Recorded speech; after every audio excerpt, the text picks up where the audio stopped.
नमस्कार दोस्तों, स्वागत है आपका मैथ्स मैजिक पे। तो दोस्तों चलते हैं, आज टॉप 15 प्रश्न हम लोग देखेंगे जो कि बार बार रेलवे पूछा जा रहा है। और जितने भी 5 वर्षों विगत 5 साल में जितने भी प्रश्न पूछे गए मेरे दोस्त, वो ए टू जेड प्रश्न हम लोग देखेंगे जो कि बार बार प्रश्न पूछे। तो इस प्रश्न को आप लोग छोड़िएगा मत। 15 प्रश्न है, बिल्कुल ज़्यादा समय नहीं लगेगा।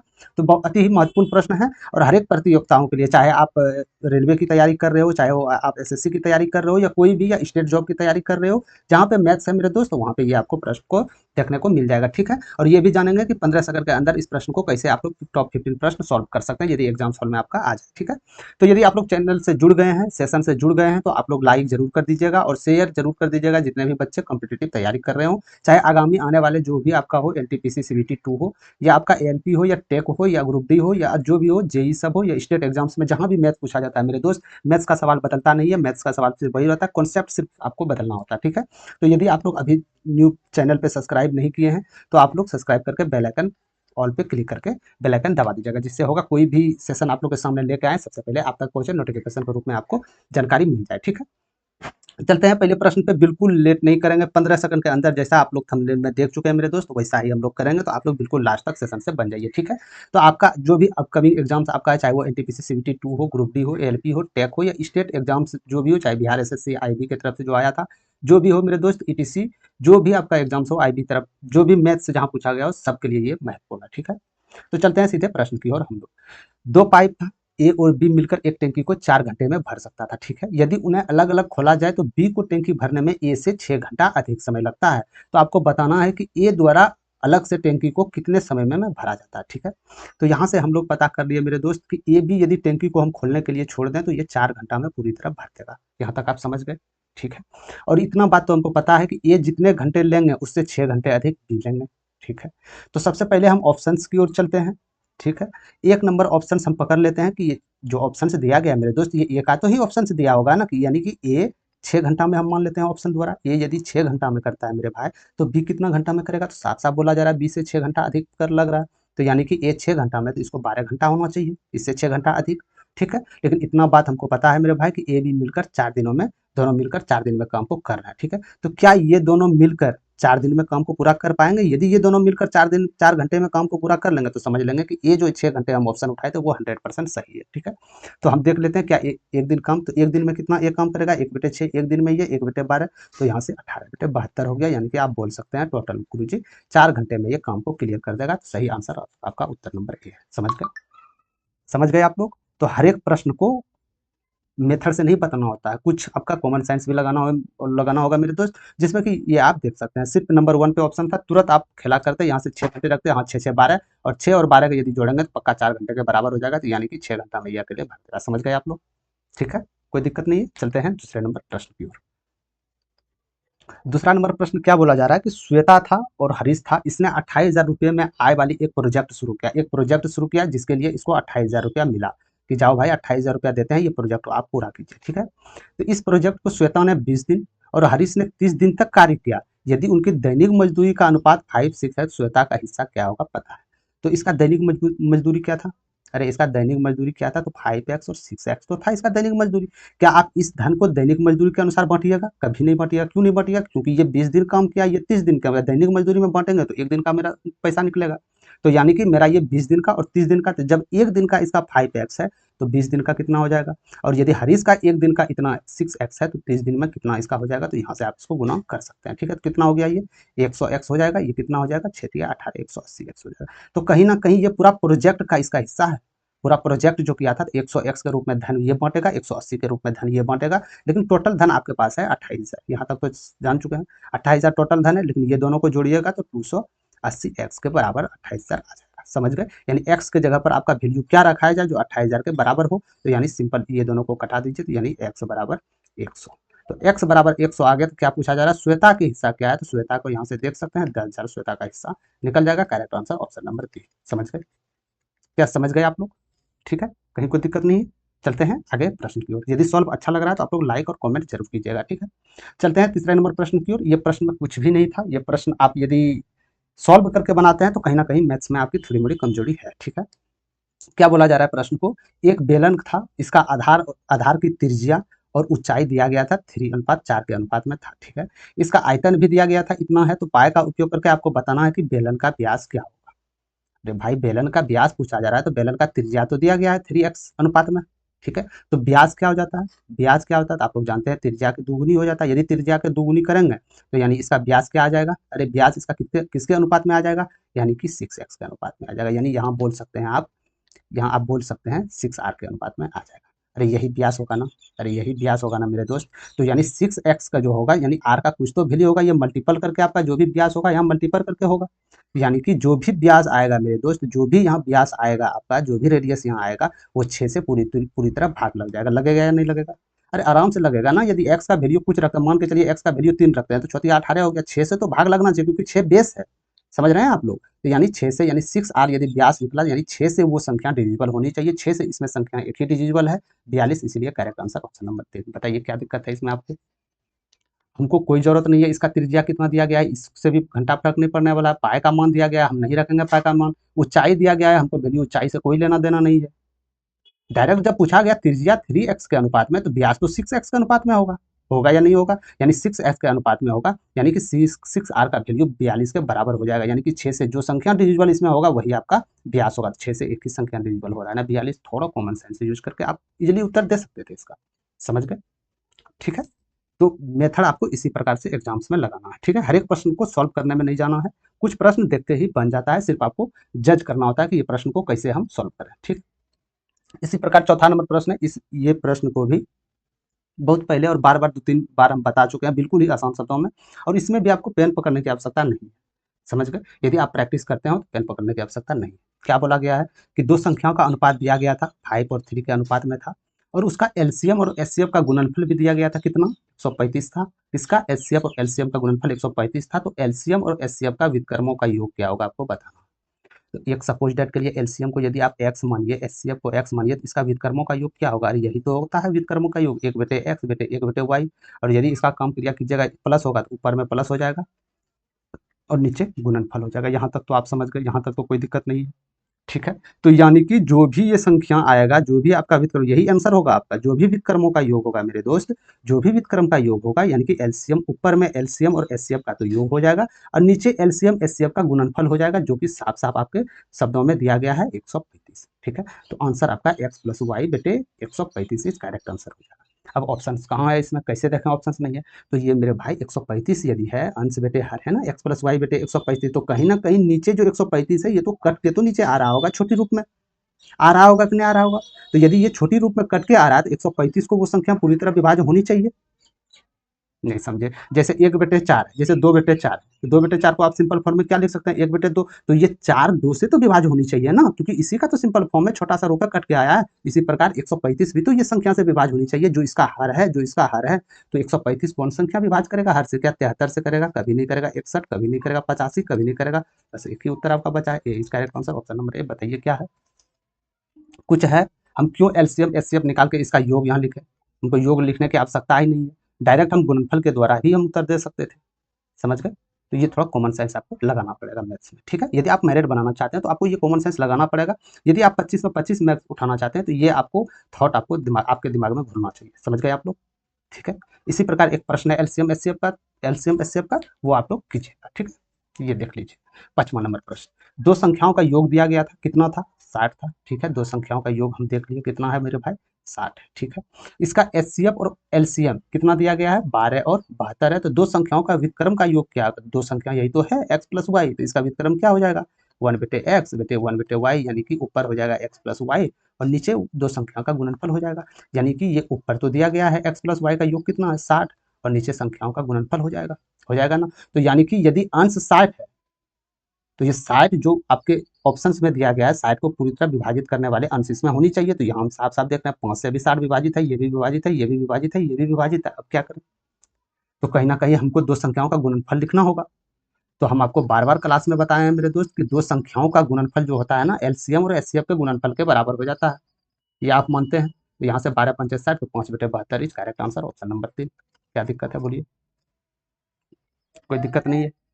ठीक है, अब ये संख्या में मेरे दोस्त आप मान के चलिए इसमें x प्लस वाई निकालिएगा, फिर आप संख्या निकालिएगा, फिर उसका एलसीएम चेक कीजिएगा, एलसीएम बहुत काफ़ी लेट हो जाता है। समझ गए, ठीक है, तो आप बिल्कुल बिल्कुल ईजी वे यहाँ से कर सकते थे, क्योंकि जानते हैं व्युत्क्रम का योग ये हो जाता है एक्स प्लस वाई बटे एक्स वाई। तो एक्स प्लस वाई यदि 60 है तो क्यों ना हम एक्स वाई नीचे चेक करने के बदले ऊपर वाला पहले चेक कर लें, क्योंकि या तो 60 होगा या 60 से नीचे होगा जो संख्या 60 को विभाजित करे, तो ये 5/72। समझ गए आप लोग? ठीक है, इसी प्रकार इसमें इसमें तो बिल्कुल ही इजी प्रश्न थे, समझ गए?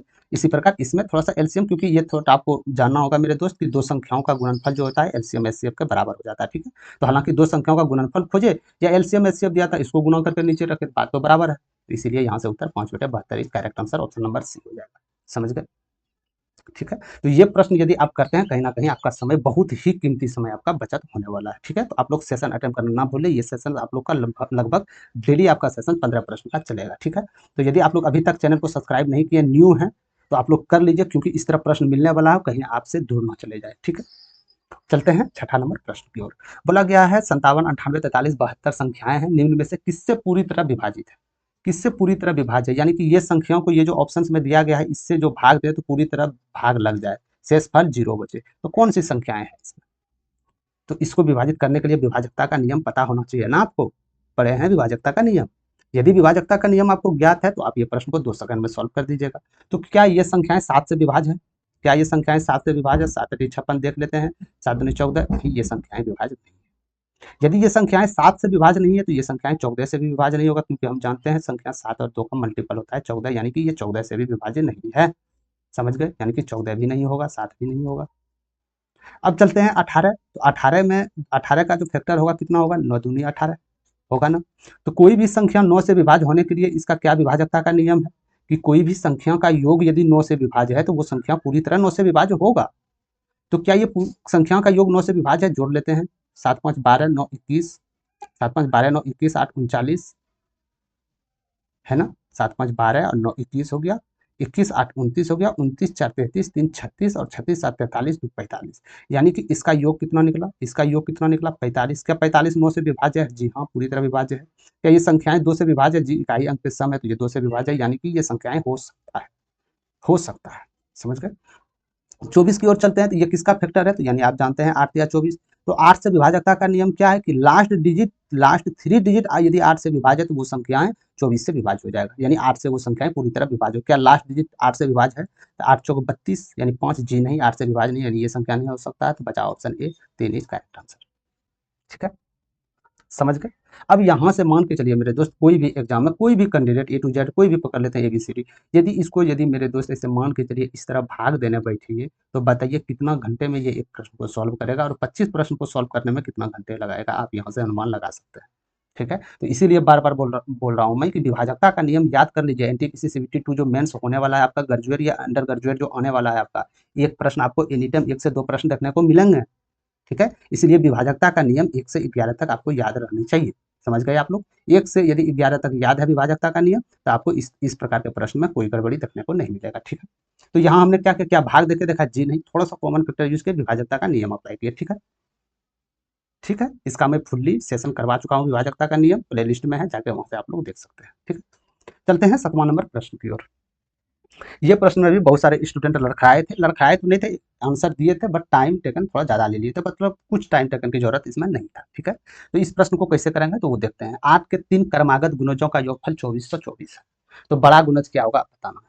तो ये क्या दे दिया गया है? 8 के 3 क्रमागत गुणज का योगफल 2424 है। तो 8 के 3 क्रमागत आप किसे बोलते हैं कि यदि एक संख्या 8 है तो दूसरा 16 होनी चाहिए, तीसरा 24 होनी, यानी कि तीनों लगातार संख्याएं 8 से विभाज्य होनी चाहिए। समझ गए आप? ठीक है, तो यानी कि 3 क्रमागत गुणजों का योगफल 2424 है, तो क्या मैं बता सकता हूं कि 3 संख्याओं का औसत क्या होगा? अरे 3 संख्याओं का औसत क्या होगा? तो सिंपली है, 3 क्रमागत संख्याओं का यदि योगफल 2424 है, यदि इसमें हम 3 से भाग दे दिए तो ये मेरा औसत निकल जाएगा, यानी कि औसत क्या निकलेगा मेरे पास? तो 3 8 24, 3 8 24, ये मेरा औसत निकला, और औसत हमेशा बीच का होता है, ये बात भी आप लोग जानते होंगे। यानी कि 8 के क्रमागत तो हैं, लेकिन ये बीच वाली संख्याएं और 3 क्रमागत चाहिए, तो इसके पहले वाला संख्या क्या होगा? थोड़ा सा कॉमन सेंस कीजिएगा, 8 माइनस कर दीजिएगा तो 800 हो जाएगा, और इसमें 8 जोड़ दीजिएगा तो 800। अरे 8 के क्रमागत यानी 8 से विभाज्य होने वाली संख्या 8 दूनी 16, 8 या 24, 8 ही का तो अंतर है ना सब में। तो इसी प्रकार इसमें भी तो 8 का अंतर होना चाहिए, 8 का अंतर, क्योंकि क्रमागत है ये। तो यानी कि इसका औसत 808 निकल गया। 3 संख्याएं हम देख चुके हैं, यही 3 संख्याएं आपका 8 से 3 क्रमागत है। ठीक है, तो क्या बोला जा रहा है? सबसे बड़ा गुणज क्या होगा? अरे सबसे बड़ा गुणज तो ऑलरेडी निकल चुका है, 816 is correct answer, option number B. समझ गए? ठीक। तो इस प्रकार प्रश्न को पूछे, यदि 3 क्रमागत दिया गया था, यदि यहाँ पे 4 रहता, 5 रहता, तो इसका डायरेक्ट आप भाग करके इसका औसत निकाल लीजिए। 3 दिया गया था, 3 को निकालते, 5 दिया रहता तो 5 संख्या निकालना पड़ता। समझ गए आप लोग? ठीक है, क्योंकि हम जानते हैं औसत हमेशा बीच का होता है। ठीक है, 3 है तो 3, यदि मान के चलिए 3 संख्या तो औसत तो बीच वाला ही होगा ना। ठीक है, कहीं कोई दिक्कत नहीं है। चलते हैं 8वां नंबर प्रश्न की ओर। 8वां नंबर प्रश्न में बोला जा रहा है कि two successive discount 40% and 60% and a deal of equivalent to the simple discount of, single discount of, मतलब कि सिंपल, सॉरी माफ कीजिएगा, ये सिंगल डिस्काउंट है। मतलब कि बोले जा रहा है कि 2% जो छूट है, ये 2%, दो एकांतरित जो छूट है, इसको दो क्रमागत जो छूट है, इसको एकल छूट में परिवर्तन कीजिए। जैसे मान के चलिए यहाँ पे लिखा हुआ 40% और 60%, इसका एकल छूट कितना होगा? क्या 100% होगा, क्या 70% होगा, क्या 40% होगा? यानी कि 40, इसको भी डिस्काउंट करने के बाद और ये दोनों को भी डिस्काउंट करने के बाद सेम आए, इसी को आप एकल छूट बोलते हैं। ठीक है, तो इस प्रकार यदि प्रश्न आए आपके आपके एग्जाम हॉल में, इस प्रकार के प्रश्न आ जाए मेरे भाई कि दो क्रमागत छूट को एकल छूट में परिवर्तन करना है, आपको बोल रहा है, तो कुछ मत करना है, ये दोनों संख्याओं को पहले जोड़िए आप, कितना आ गया? 100। इस प्रकार 100 लिख दीजिए, फिर ये दोनों संख्याओं को आप गुणा कीजिए, कितना हो गया? 2400। फिर यहाँ पे ये जो गुणा करके आप जो संख्या लाए, 2 अंक के बाद यहाँ पे दशमलव आपको बैठाना है। तो 2 अंक के बाद यदि दशमलव बैठाएंगे तो ये तो 0 है, ये तो हट जाएगा, तो यानी ये 24 को इसमें आपको माइनस कर देना है, तो बराबर यहाँ से 76% इज करेक्ट आंसर आ जाएगा। Option number D is correct answer. समझ गए? क्या समझ गए? तो कभी भी इस प्रकार प्रश्न आए तो दोनों संख्याओं को पहले आप जोड़िए, जोड़ के यहाँ लिख दीजिए, फिर इसको गुणा करके 100 से भाग दे देना है, यानी कि 2 अंक के बाद दशमलव फिट कर देना, और ये संख्याएं इसमें आपको माइनस कर देना। समझ गए आप? ठीक है, इसी प्रकार सॉल्व का आपको बनाना है। चाहे तो आप इसका फॉर्मूला भी यूज कर सकते हैं, A plus B plus A B, एकल छूट का फॉर्मूला है ये 100। ठीक है, चाहे तो आप इस प्रकार से कर सकते हैं, इससे कर सकते हैं, या तो आप डायरेक्टली ये जो मैं जोड़ के गुणा करके 100 भाग करके माइनस भी कर सकते हैं यहाँ पे। ठीक है, कहीं कोई दिक्कत नहीं है। चलते हैं 9वां नंबर प्रश्न की ओर। बहुत ही महत्वपूर्ण प्रश्न है ये मेरे दोस्त, कुछ प्रश्न में नहीं है, बिल्कुल थोड़ा सा कॉमन सेंस यूज करते तो आप लोग बिल्कुल आसान से सॉल्व कर सकते थे। ठीक है, क्या बोला जा रहा है कि एक परीक्षा में पास होने के लिए किसी को कुल अंकों का 50% प्राप्त करना होता है। एक परीक्षा चल रहा था, इसमें पास होने के लिए यानी उत्तीर्ण होने के लिए आपको 50% अंकों की जरूरत है। समझ गए? और पेपर 2 शिफ्टों में, यानी 2 दिन पेपर है आपका, 2 पेपर है। पहली पेपर 200 नंबर का है, जिसमें कि एक स्टूडेंट ने 40% इसमें अंक प्राप्त किया, और दूसरी पेपर प्राप्त करने के लिए जो कि 150 नंबर का था, उसमें न्यूनतम कितने प्रतिशत अंक प्राप्त करने चाहिए, जबकि टोटल 50% आपको चाहिए। ठीक है, तो यहाँ से हम कुल अंक देख लेते हैं, कुल कितना अंक का मेरा एग्जाम था मेरे दोस्त। तो पहला पेपर 200 का, तीसरा पेपर 150 का, तो यानी कुल 350 का अंक था। ठीक है, तो 350 अंक में 50%, इसका 50% पास होने के लिए कितना कि 350 अंक में यदि हम 175 नंबर ला लेते तो हम बिल्कुल पास हो जाते। यहाँ तक समझ गए? अरे यहाँ तक समझ गए कि यानी 350 में 175 नंबर यदि हम ला लें तो वो एग्जाम से हम पास कर जाएंगे। ठीक है, लेकिन क्या 175 नंबर लाया? देख लेते हैं। पहली पेपर जब बॉस देने गया 200 नंबर का, तो 40% ही मात्र नंबर लाए, यानी कि 200 का 40% कितना हो जाएगा? 80। मात्र 80 नंबर लाए, 175 नंबर आपको चाहिए, मात्र आप 80 नंबर लाए, कितना नंबर से आप छूट रहे हैं मेरे दोस्त? तो 95 नंबर से आप छूट रहे हैं। क्या छूट रहे हैं ना? 95 अंक से छूट रहे हैं। तो ये 95 अंक कहाँ से आइएगा? घबराइए नहीं, दूसरा पेपर आपका बचा हुआ है, थोड़ा सा मेहनत कीजिएगा, इसमें आप पास कर जाइएगा। तो कितना पेपर आपको चाहिए? कितना चाहिए नंबर? 95 चाहिए। किसमें चाहिए? कितना बचा हुआ है? 150 नंबर का बचा हुआ है। परसेंटेज निकालने के लिए आप 100 से गुना कर दीजिए, यहाँ से पता पड़ जाएगा कि दूसरे शिफ्टों में कितना परसेंट हमको अंक चाहिए। तो ये चला गया, ये 5 से 19 बच्चे 95, आप 5 दिया 15 हो जाएगा, तो यानी आप बोल सकते हैं 190 बटे 3, यहाँ से 3 छक्का 18, 3 छक्के 18, 3 तिया 9, 3 तिया 9, इसी प्रकार ये 3 चला जाएगा परसेंटेज, या आप अप्रोक्सली इसको बोल सकते हैं 64% is correct answer. Option number कहाँ है? Option number A is correct answer. समझ गए आप लोग? क्या समझ गए आप लोग? ठीक है, तो हम कुछ नहीं किए, टोटल जितने भी परीक्षाएं का अंक था, टोटल जितना भी अंक था, उस अंक को हमने देख लिया कि कितना पे हम पास होंगे, तो हमको पता चल गया 175 नंबर यदि लाते हैं तो कोई टेंशन नहीं होगा। लेकिन एक सपोज डेट पहले में 80 ही नंबर आए, एक 200 नंबर में हमको 95 नंबर की और आवश्यकता है, तो किसमें चाहिए था आपको? 150 में, परसेंटेज यहाँ से आपका निकल गया। ठीक है, ठीक है, कोई दिक्कत नहीं है। चलते हैं आगे की ओर, चलें। 10वां नंबर प्रश्न को आप लोग देखिएगा, ये भी प्रश्न बार बार पूछे जाते हैं, और ये प्रश्न आप लोग कर सकते थे। ठीक है, तो ये 15 प्रश्न लाने का मेरा उद्देश्य यही है मेरे दोस्त, कि सबसे कम समय में आप लोग कैसे इसको कर सकते हैं, जो कि समय, कीमती समय आपका बचे एग्जाम सॉल्व में। समझ रहे हैं आप? ठीक है, तो क्या बोला जा रहा है प्रश्न में? कोई राशि था 2 वर्ष के लिए 10% प्रति वर्ष के साधारण ब्याज 500 रुपया आ रहा है, यानी कि 2 साल के लिए कोई धन आप लगाते हैं 10% की रेट पे, तो उसका साधारण ब्याज जो होगा, इंटरेस्ट जो आएगा वो 500 रुपया आएगा। तो आपको यही बताना है कि यही समय रहेगा और यही दर ही रहेगा, आपको बताना कंपाउंड इंटरेस्ट कितना होगा। तो सिंपल इंटरेस्ट तो हमको पता है, सिंपल इंटरेस्ट क्या होता है, रेट और टाइम का गुणनफल, यानी कि सिंपल इंटरेस्ट इसका 20% हो जाएगा। तो 20% सिर्फ सिंपल इंटरेस्ट हुआ, लेकिन रुपयों में कितना होगा, 500, यानी ये का इसका वैल्यू इसका बराबर है। समझ में आ रहा है आपको? ठीक है, तो यानी कि 20% सिंपल इंटरेस्ट 500 रुपया के वैल्यू के बराबर है। तो कंपाउंड इंटरेस्ट का वैल्यू क्या हो जाएगा आपका, कंपाउंड इंटरेस्ट तो ही खोज रहा है। तो कंपाउंड इंटरेस्ट 2 साल 10% की दर पे क्या होगा, तो हम आपको बार बार बताएं कि यदि 2 साल और 10% की दर से कंपाउंड इंटरेस्ट निकालना है तो क्या करना पड़ेगा, सबसे पहले ये दोनों को गुना कीजिए, कितना हो गया 20। ठीक है, तो यहाँ दशमलव दीजिए। अब फिर जो रेट है ना, इसका स्क्वायर कर दीजिए, रेट का स्क्वायर 10 का स्क्वायर क्या हो जाएगा 100। लेकिन एक बात हमेशा ध्यान रहे कि दशमलव के बाद 2 ही अंक रहना चाहिए, 3 अंक नहीं, तीसरा अंक रहेगा तो इसमें आपको जोड़ना पड़ेगा। यदि इसमें जोड़ देंगे तो टोटल मेरा साफ साफ यहाँ पे क्या आ जाएगा 21%। तो बस साफ है कि सिंपल इंटरेस्ट 2 ईयर्स के लिए 10% की दर से सिंपल इंटरेस्ट 20% का वैल्यू इतना है, तो 21% का वैल्यू कितना होगा, तो यहाँ से डायरेक्ट 8% का पहले तो वैल्यू आप निकाल लीजिए 25। तो यहाँ से 25 5 अब 25 नहीं पता, यानी कि 525 is correct answer, compound interest हो जाएगा 525 is right answer, option number C. समझ गए? क्या समझ गए? चाहे इस चाहे ये 10 के जगह पे कुछ भी दिया रहता, 16 15 8 कुछ भी दिया रहता, तो इस विधि से आप लोग निकाल सकते थे। तो कन्फर्म ये बात याद रखिएगा कि ये 2 साल का होना चाहिए। समझ गए? ये 2 साल का होना चाहिए। 2 साल यदि निकालते हैं तो सिंपल इंटरेस्ट निकाल लीजिए, कंपाउंड इंटरेस्ट, क्योंकि साफ साफ बोला जा रहा है दर भी वही है, समय भी वही है, तो क्यों मैं दूसरा इतना झंझट पालूं, क्यों ना डायरेक्ट उसी का मैं कंपाउंड इंटरेस्ट लिख लूं यहाँ पे। समझ गए?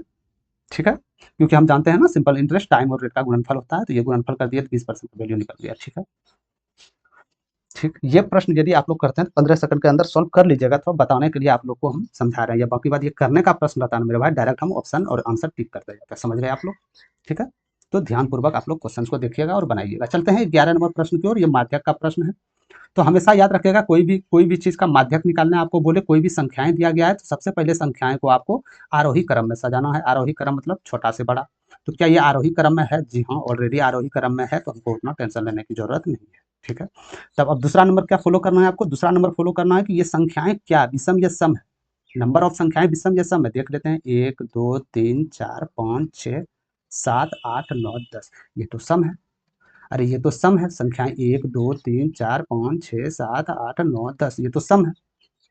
तो यदि कोई भी संख्याएं सम रहे या उसका माध्यक आपको निकालना, तो हमेशा बीच वाले को चुनना होगा आपको। तो बीच वाले को क्या आएगा इसमें, तो बीच वाले तो नहीं आ रहे हैं गुरुजी, लेकिन बीच में 2 अंक आ रहे हैं। कौन कौन? 5 और 6। बस कुछ कीजिए, 2 अंक ये दोनों को जोड़ के 2 से भाग दे दीजिए, यानी कि इसका बीच का अंक क्या आ रहा है, तो बीच का अंक साफ बोलिएगा कि x और x+2 आ रहा है। यही तो बीच का 2 अंक आ रहा है। तो इसका कितना माध्यक दिया गया है, 63। तो माध्यक बीच वाला तो ही होता है, यहाँ तो बीच में तो 63 होगा, बीच में तो ही 63 होगा, तो एक से पहले ये क्या हो जाएगा, 62 हो जाएगा। 62 is correct answer, option number D. समझ गए? क्या समझ गए? ठीक है, या तो आप इसको योग करके 2 से भाग भी दे सकते थे। जैसे मान के चलिए x था +2/2 बराबर 63। ठीक है, तो यहाँ से आपका क्या हो जाएगा, 2x+2 बराबर 6, 126 हो जाएगा। 2 कॉमन ले लीजिएगा तो x+1 हो जाएगा, फिर यहाँ आपका 63 हो जाएगा 2 से कट के, तो x बराबर यहाँ पे 62 निकल जाएगा। समझ गए आप लोग? तो ये डायरेक्ट आप x बराबर 62 दीजिए, या डायरेक्ट आप यहाँ से करके दीजिए, बात बराबर है। समझ गए? ठीक है, तो यदि ये सम संख्याएं हैं, तो जो बीच में 2 संख्याएं हो गए, 2 दे के भाग दे देना है आपको। यदि यहाँ पे विषम संख्याएं आ जाता है, जैसे 1 2 3 4 5, यदि ये विषम संख्याएं और आरोही क्रम में आ जाता, तो कुछ मत कीजिए, बीच में 3 है तो यही आपका माध्यिका हो जाता। समझ गए? तो सिंपल याद रखना, यदि सम संख्याएं होगा तो बीच में 2 अंक आएगा, दोनों जोड़ के 2 से भाग दे देना है आपको। यदि विषम वाला होगा तो कुछ मत कीजिए, बीच वाला जो संख्याएं चुन के उसी को आंसर पे टिक कर दीजिएगा। समझ गए? ठीक है, चलते हैं आगे प्रश्न की ओर। 12 नंबर प्रश्न को देखिएगा। ठीक है, ये प्रश्न बिल्कुल नए नए पूछे गए थे, सीबीटी एनटीपीसी सीबीटी 1 में, सॉरी 6 या 5 जून को कुछ एग्जाम्स हुए थे, ग्रेजुएट लेवल का हुए थे ना, उसी में ये प्रश्न पूछे गए थे। ठीक है, बिल्कुल न्यू प्रश्न ये देखने को आप लोग को मिला था। ठीक है, तो आने वाले मेंस में भी जो होगा ये प्रश्न पूछे जाएंगे, संभवतः ग्रुप डी में भी पूछने की संभावना है, और एलपी टेक्नीशियन जेई जो भी भर्ती आपका अपकमिंग में एग्जाम्स में है, वेटिंग में, सब में ये प्रश्न हो सकता है डाटा चेंज करके देखने को मिले। ठीक है, तो क्या बोला जा रहा है कि एक चतुर्भुज है ए बी सी डी में, ए बी 17 है, बी सी 8 है, सी डी 9 है, ए डी 12 है और ए सी 15 है। तो चतुर्भुज का क्षेत्रफल क्या होगा सेंटीमीटर स्क्वायर में, सेंटीमीटर स्क्वायर में क्या होगा ये आपको बताना है। ठीक है, तो ए बी 17 है, यानी ए बी बड़ा है, तो ए हम ले लेते हैं, और बी को हम, यदि चतुर्भुज है ना तो बी को हम इधर ले लेते हैं। ठीक है, तो ये ए बी कितना है, ए बी 17 है। ठीक है, बी सी 8 है, तो ये हम बी सी को मान लिए, बी सी 8 है। फिर सी डी 9 है, फिर ये हम सी डी को मान लिए, सी डी 9 है। ठीक है, और ए डी 12 है, एडी 12 है, एडी 12 है। ठीक है, एडी 12 है। समझ गए? ये सी है आपका, तो एडी कितना निकला 12 है। अब बोला जा रहा है कि ए सी 15 है, यानी कि ए और सी कहीं ना कहीं ये कौन मिलेगा, माफ कीजिएगा थोड़ा कॉर्नर हो गया ना, तो ये कहीं ना कहीं ये कौन मिलेगा, तो ए सी कितना है, ये आपका 15 है। तो इसका एरिया ज्ञात करना होगा। इसका एरिया क्या होगा, क्या समचतुर, इसका चतुर्भुज का एरिया ज्ञात करना होगा, जी नहीं करना होगा, क्योंकि बीच में विकर्ण है। तो हम यहाँ आप इजीली देख सकते हैं मेरे दोस्त, ये आपका एक त्रिभुज का निर्माण इधर कर रहा है, ये एक त्रिभुज का निर्माण इधर कर रहा है, ठीक है ना। तो चतुर्भुज का हम क्षेत्रफल डायरेक्ट निकालने से पहले क्यों ना हम इस त्रिभुज का एरिया और इस त्रिभुज का एरिया निकाल के दोनों को योग करते हैं, तो एरिया टोटल निकल जाएगा, निकलेगा या नहीं निकलेगा, ठीक है। तो ए बी सी को पहले एरिया हम देख लेते हैं, यही है ना ए बी सी। तो कौन ए बी सी का एरिया त्रिभुज, सॉरी माफ कीजिएगा, त्रिभुज ए बी सी का एरिया जो निकल जाएगा, क्या निकलेगा, त्रिभुज का एरिया क्या हो जाएगा, हाफ, आधार क्या है 8, आधार तो गुना ऊंचाई। तो यहाँ से कितना निकलेगा, 2 चौके 4, 15 चौके 7। तो यहाँ से तो गुरुजी निकल गया सेंटीमीटर स्क्वायर एक त्रिभुज का एरिया। अब दूसरे त्रिभुज में चलते हैं ए सी डी में। ए सी डी में क्या हो जाएगा, हाफ, आधार 9, ऊंचाई 12 है, तो यहाँ से हो जाएगा 2 छके 12, 9 छकी 54, यानी 54 सेंटीमीटर स्क्वायर। तो टोटल एरिया को योग करेंगे तो टोटल योग क्या हो जाएगा एरिया का, अरे टोटल एरिया का योग क्या हो जाएगा, 4 अच्छे 5 11 सेंटीमीटर स्क्वायर, यानी 114 centimetre square. Is correct answer option number B. समझ गए आप लोग, क्या समझ गए आप लोग, ठीक है। तो चतुर्भुज का नाम निकाल के ये बीच में आपको दिमाग लगाना पड़ेगा, कहीं ना कहीं ये त्रिभुज तो नहीं निकल रहा है, तो इसमें भी देखे चाहे तो आप त्रिभुज का निकाल लीजिए, समचतुर्भुज का एरिया तो वही आएगा, ठीक है। समझ गए, बिल्कुल आसान भाषा में। चलते हैं 13 नंबर प्रश्न की ओर। द वैल्यू ऑफ, ये संख्याएं दिया गया है, इसका वैल्यू क्या होगा आपको बताना है। तो बहुत सारे विद्यार्थी होंगे, तो इसमें पहले 1/10 करेंगे, फिर 1/1000 करेंगे, फिर 1/10,000 लिखेंगे, फिर 10 पे ये इतना करेंगे। तो इतना मत करना है आपको, समझ गए। सिंपली इसको कैसे बनाना है, तो आइए जानते हैं इसको कैसे करते हैं। यहाँ सिंपली देखिए, दशमलव के बाद कितना अंक, एक अंक, यहाँ 3 अंक, 3 1 4, इसमें 4 4 4 8 अंक। तो दशमलव के बाद 8 अंक है, दशमलव के बाद 8 अंक है, तो कहीं ना कहीं ये बेटे के नीचे 10 पे 8 आ जाएगा पूर्णांक इसका, या 10 को 8 को 10 आ जाएगा, आएगा कि नहीं आएगा, दशमलव है ना, दशमलव को यदि हम उड़ाएंगे मेरे दोस्त तो नीचे तो होगा ना 10 पे पावर 8, क्योंकि सबको दशमलव पे हम काउंटिंग कर लिए हैं। अब फिर इधर गुना है 10 पे पावर 6, ठीक है। तो 10 पे पावर 6, 10 पे पावर 8 चला गया, तो क्या यहाँ से बचेगा, 1/10 पे पावर 2, यही आपका उत्तर हो जाएगा, यानी 1/100। इसका आंसर ऑप्शन नंबर ए, ठीक है। कहीं कोई दिक्कत नहीं है। तो थोड़ा थोड़ा समय बच के, नहीं बोला जाता एक कहावत, बूंद बूंद से घड़ा भरता है, ठीक है। तो थोड़ा थोड़ा समय बचा के मेरे दोस्त, आपका कीमती समय आगे आपका बच जाता है, समझ गए। तो थोड़ा थोड़ा समय बचाने की कोशिश कीजिए। हर एक प्रश्न को हम जानते हैं, ये प्रश्न आप 100% है, 100% स्टूडेंट जो एग्जाम देने जाएंगे ये प्रश्न को 100% सही करेंगे ये प्रश्न को, लेकिन ये प्रश्न के चक्कर में आप समय मत खो दीजिएगा, ठीक है। समय महत्वपूर्ण, सबसे महत्वपूर्ण है, ये प्रश्न करना सबसे महत्वपूर्ण नहीं है, समय के सब समय के अनुसार टोटल प्रश्न करना महत्वपूर्ण है, समझ गए आप लोग। तो सब प्रश्न में आपको थोड़ा थोड़ा कीमती समय बचा के ही आगे बढ़ना। हाँ, अब जहाँ समय लगने का है 1 मिनट 1.5 मिनट, जहाँ प्रश्न पे समय लगने का वहाँ तो आप ऑफिशियली दीजिएगा ना, ठीक है। तो ये सब प्रश्न में आपको बचाना, ये समय ज़्यादा कैलकुलेटिव नहीं फंसना, ठीक है। चलते हैं 14 नंबर प्रश्न की।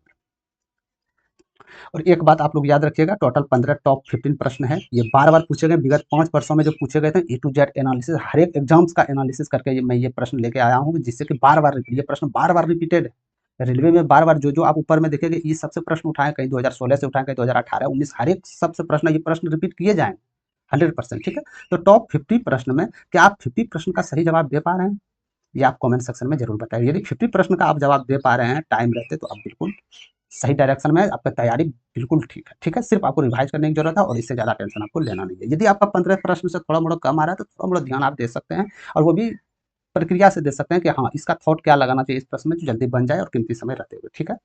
तो चलते हैं 14 नंबर प्रश्न की ओर, बिल्कुल आसान भाषा में इसको समझते हैं। बोला गया है कि एक ट्रेन था, स्टेशन ए से स्टेशन बी की ओर 50 किलोमीटर प्रति घंटा से चल रहा था, ठीक है। एक ट्रेन था, हम स्टेशन ए को मान लेते हैं, स्टेशन बी को मान लेते हैं, स्टेशन ए से ये 50 किलोमीटर प्रति घंटा से चाल से चल रहा है, ठीक है। आधे घंटे के बाद, आधे घंटे तक ये चला, आधे घंटे के बाद ट्रेन स्टेशन बी से ए की ओर 150 किलोमीटर घंटा चाल से चलती है, यानी दूसरी ट्रेन जो है बी से चलती है कितनी, 150 किलोमीटर प्रति घंटा के चाल से चलती है अपोजिट डायरेक्शन में, ठीक है।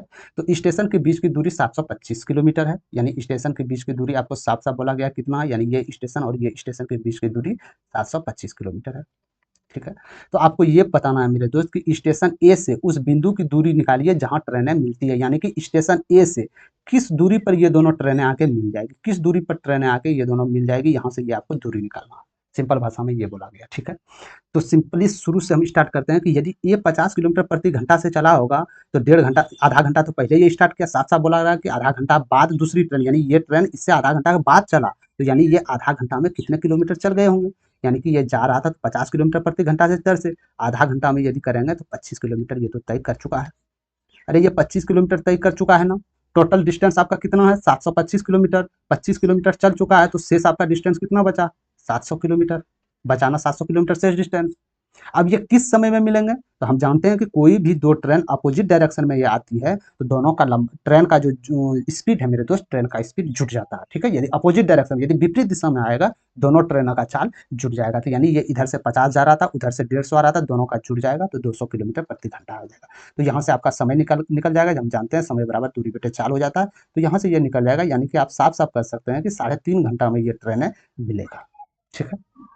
यहाँ से इजिली आप बोल सकते हैं कि 3.5 घंटा में ट्रेनें एक दूसरे से मिल जाएगा, ठीक है। तो 3.5 घंटे में जो ट्रेनें मिलेगा, तो ये 50 किलोमीटर प्रति, क्योंकि हमको ए से दूरी निकालना है, तो 50 किलोमीटर प्रति घंटा से जा रहा है तो 3.5 घंटे में कितना दूरी तय करेगा।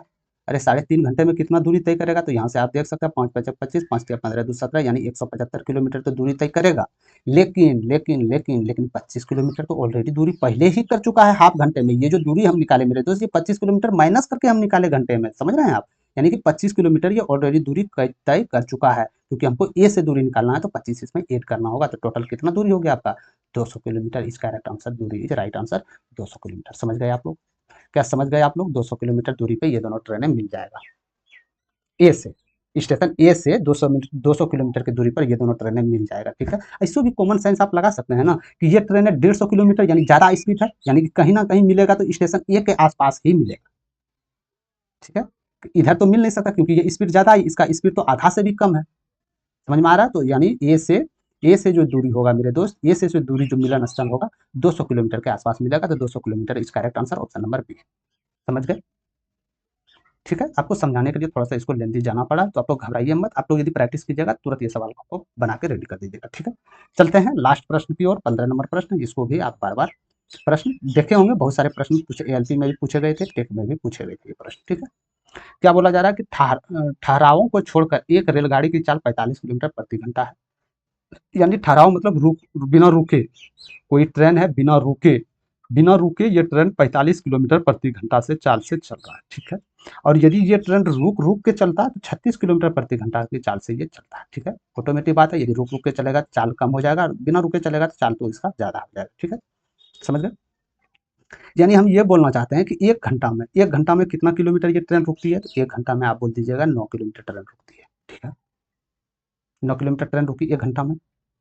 अब बिना रुके इसका चाल क्या हो जाता है, बिना रुके इसका चाल 45 किलोमीटर प्रति घंटा हो जाता है, ठीक है। तो यानी कि 9 किलोमीटर रुकने में इसका कितना समय लगा होगा, यानी 1 बटे 5। 1 घंटा में हमको मिनट में चाहिए, यानी 60 से भाग दे दीजिए, 5 से 12 मिनट, यानी कि इतना दूरी को रुकने में ये 12 मिनट ट्रेन, रेलगाड़ी जो प्रति मिनट जो रुकती है ना मेरे दोस्त, वो 12 मिनट रुकती है। तो 12 मिनट इसका करेक्ट आंसर ऑप्शन नंबर है। समझ गए, ठीक है। इसको चाहे आप मुँह से भी कर सकते थे, 9 से यहाँ देख सकते थे, 1 बटे 5, 12 पंचे 60, ठीक है।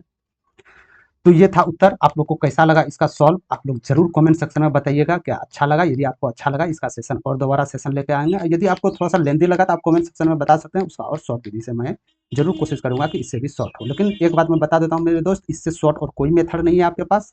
शॉर्ट आपका यही रहेगा, मैं सिर्फ बनाने के लिए लेंथी क्या हुआ हूँ। यदि आप बार बार प्रैक्टिस कीजिएगा तो इसमें कोई भी आपको टाइम टेकन नहीं लगेगा। समझ गए आप लोग, ठीक है।